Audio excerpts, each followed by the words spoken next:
তুচ্ছ ঘটনা ও নানা ইস্যুতে কিছুদিন পরপরই সংঘর্ষে জড়ায় রাজধানী ঢাকা কলেজ ও সিটি কলেজের শিক্ষার্থীরা।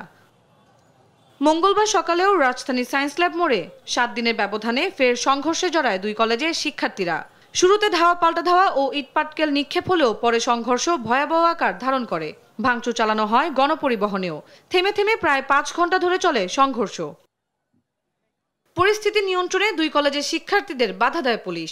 নিক্ষেপ করে টিয়ার শেল ও সাউন্ড গ্রেনেড, ছত্রভঙ্গ করে দেয় তাদের। এ সময় কয়েক দফায় বন্ধ থাকে এই রুটে যান চলাচল। দুই প্রতিষ্ঠানের শিক্ষার্থীদের মধ্যে এই সংঘর্ষে পুলিশ সহ আহত হন অন্তত অর্ধশত শিক্ষার্থী। তাদের মধ্যে বেশ কয়েকজন চিকিৎসা নেন ঢাকা মেডিকেলে।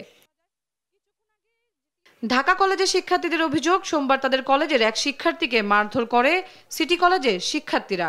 এ নিয়ে মঙ্গলবার সংঘাতে জড়ায় তারা। তবে সিটি কলেজ শিক্ষার্থীদের দাবি, ঢাকা কলেজের শিক্ষার্থীরাই আক্রমণ করে তাদের, ভাঙচুর করে কলেজের স্থাপনা।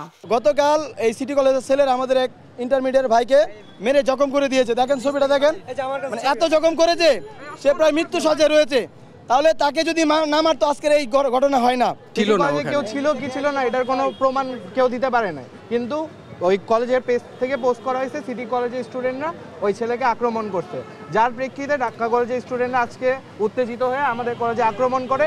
কয়েকদিন পরপর এমন সংঘর্ষে নিজেদের নিয়ন্ত্রণ নেই দাবি করে সিটি কলেজের ভারপ্রাপ্ত অধ্যক্ষ FM মোবারক হোসেন ছাত্রদের এ ধরনের উশৃঙ্খলা নিয়ন্ত্রণে আইনশৃঙ্খলা বাহিনীকে আরও কঠোর হওয়ার আহ্বান জানান। সব ধরনের পদক্ষেপ আমরা নিচ্ছি, তারপরেও এই বিচ্ছিন্ন ঘটনাগুলো নিয়ন্ত্রণ করা যাচ্ছে না। এটাও সম্পূর্ণ বিচ্ছিন্ন ঘটনা। প্রশাসন কঠোর হস্তে দমন করবে দুষ্কৃতকারীদেরকে, এবং দুষ্কৃতকারীদের হাত থেকে যে কোনো স্থাপনা, আমার college, Dhaka college, ideal college, সব কিছুকে রক্ষা করবে। অত্র এলাকা জানমাল রক্ষা করবে।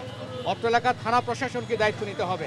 পুলিশ জানায়, বারবার দুই কলেজের শিক্ষার্থীদের এই সমস্যার সমাধান হওয়া দরকার। তৃতীয় কোনো পক্ষ এই নাশকতার চেষ্টা করছে কিনা সেটিও খতিয়ে দেখা হচ্ছে। আমরা বারবার চেষ্টা করছি দুই পক্ষের সাথে যেন ডিসপার্স হয়ে যায়, তারা যেন আর কোনো ঝামেলা না করে।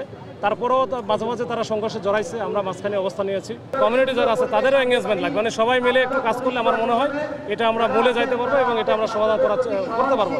সংঘর্ষ রোধে আগামীকাল ঢাকা কলেজ, সিটি কলেজ ও আইডিয়াল কলেজের প্রশাসন বৈঠকে বসবে বলে জানান ঢাকা কলেজের অধ্যক্ষ পারভিন সুলতানা হায়দার। এর আগে গত 15 এপ্রিল রাজধানী সায়েন্স ল্যাব মোড়ে ঢাকা কলেজ ও ঢাকা সিটি কলেজের শিক্ষার্থীদের মধ্যে সংঘর্ষ হয়। তন্দ্রা তারণ্য, দেশ টিভি, ঢাকা।